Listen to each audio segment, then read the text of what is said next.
L'ANFH, l'Association nationale pour la formation du personnel hospitalier de la région Provence-Alpes-Côte d'Azur, donnait la parole le 17 novembre 2020 à des organisations hospitalières pour présenter leur initiative remarquable en termes de RSE. L'occasion également de faire le point sur les enjeux d'une démarche en développement durable en santé. Un séminaire en distanciel conçu et organisé par l'agence Primum Non Nocere. Voici le docteur François Moutou, vétérinaire et épidémiologiste. One Health, une seule médecine pour prévenir les risques.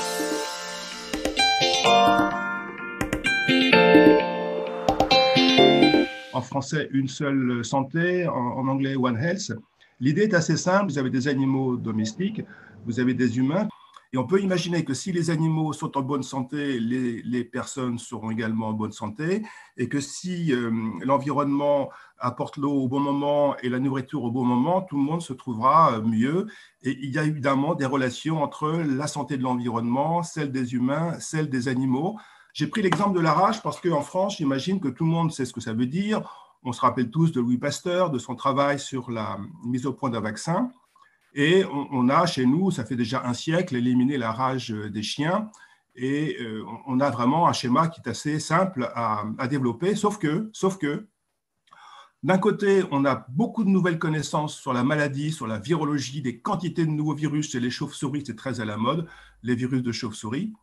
Mais aujourd'hui, ce sont toujours, comme il y a 100 ans, comme il y a 1000 ans, les chiens domestiques que nous avons domestiqués il y a déjà 15 ou 20 000 ans, qui sont responsables d'environ, et on ne sait même pas quel est le vrai chiffre, 50 à 60 000 morts humaines par an, alors qu'on a un vaccin, on sait comment faire, et sur beaucoup de pays du monde, on a l'impression que rien ne change.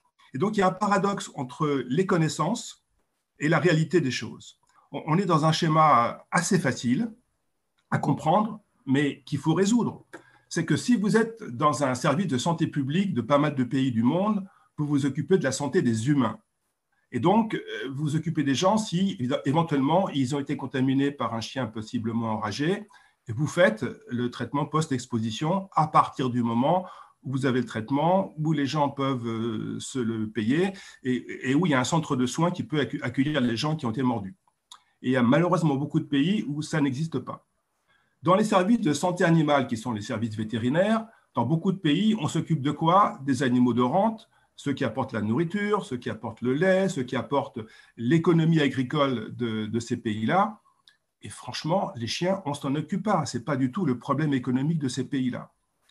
Et alors, on sait qu'il y a quelques animaux sauvages qui hébergent le virus de la rage, et donc on se dit qu'on pourrait finalement les éliminer.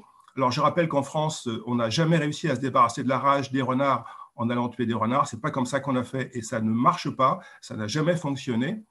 Et on a un schéma où on a la santé publique dans son domaine, la santé animale dans son domaine, et chacun est dans son silo, c'est l'expression qu'on entend régulièrement, et ce qu'il manque, c'est la démarche interdisciplinaire.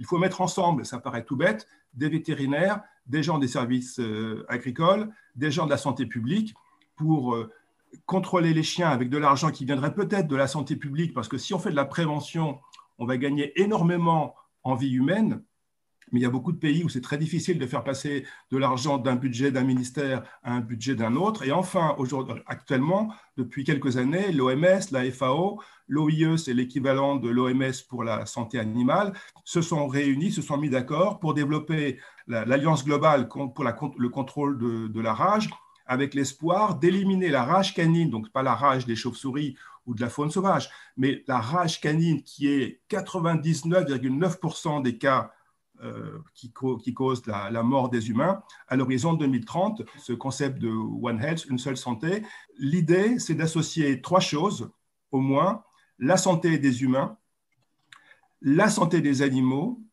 avec une bonne allocation des ressources financières. Si on fait de la prévention au niveau des chiens, même si c'est la santé publique qui paye, on gagne en vie humaine, ça paraît quand même un investissement pertinent, tout en tenant compte de l'environnement derrière.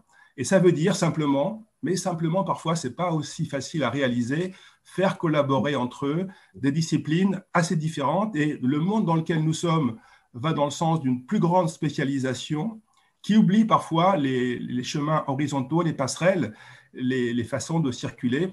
Alors après, Une fois qu'on a compris ça, on peut aller beaucoup plus loin, on peut développer la seule santé en associant uniquement animaux humains, on peut associer l'environnement et on a des développements extrêmement théoriques, mais parfois aussi avec des intérêts pratiques sur des systèmes où on se rapproche beaucoup de l'écologie. Mais finalement, l'épidémiologie n'est jamais que de l'écologie appliquée à la santé. En écologie, on parle des relations entre les différentes espèces, les prédateurs, les proies, les herbivores, les carnivores. L'épidémiologie, c'est la relation entre des parasites et des hôtes, et ce sont les mêmes règles globales de biologie.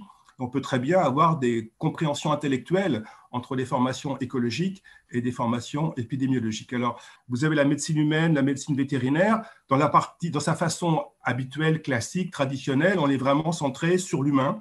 On soigne l'humain malade, évidemment. Les vétérinaires soignent les animaux malades, mais objectivement, c'est souvent pour le propriétaire. Le chien ou le chat, on le soigne surtout pour le propriétaire, un peu pour l'animal. Les animaux de rente, on les soigne toujours pour le propriétaire, c'est de l'économie, ce n'est pas juste pour faire plaisir aux animaux. Par contre, la notion de One Health, c'est vraiment une approche moins anthropocentrée. On essaie de soigner en tenant compte des non-humains et de l'écosystème. L'idée, ce n'est pas d'éliminer tous les insectes pour traiter les arboviroses. Il y aura sans doute des conséquences négatives, même pour la santé humaine, ou d'éliminer tous les mammifères si on parle de rage. C'est vraiment d'essayer de trouver la façon de soigner en respectant la planète et l'environnement. Et pour terminer, une phrase qui est quand même assez étonnante et qu'on a vu pas mal ces derniers temps avec les campagnes de vaccination dans le programme élargi de vaccination de l'OMS, des villages, des pays ou des communautés dans lesquelles il est plus simple de vacciner les vaches que de vacciner les enfants. Et quand on arrive à ce schéma-là, il y a vraiment un souci d'éthique quelque part au niveau planétaire.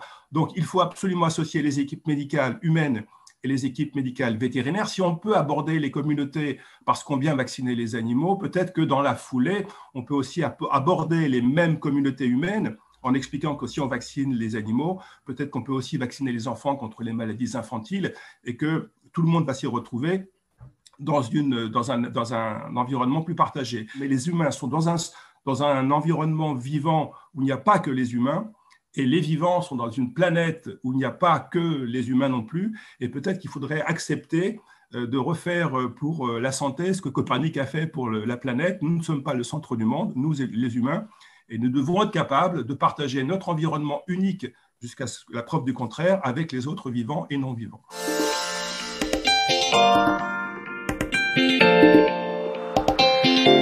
Un podcast produit par la NFH et réalisé par l'agence Primum Non Nocere.